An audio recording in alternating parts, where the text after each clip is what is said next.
আল্লামা দিলওয়ার হোসেন সাইদি সাহেব মারা গেছে, আল্লাহ তাকে বেহেশত নসিব করুক।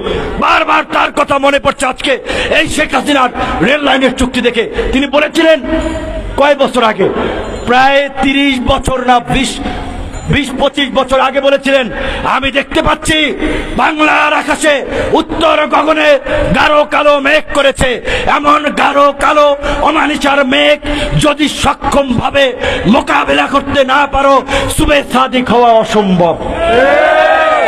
তিনি আল্লাহওয়ালা ব্যক্তি ছিলেন, আল্লাহর ওলি ছিলেন, তাই তারা দূরদর্শিতার জায়গা থেকে দেখতে পাচ্ছিলেন ভারত বাংলাদেশকে গ্রাস করার জন্য সব ধরনের প্রস্তুতি নিয়েছে।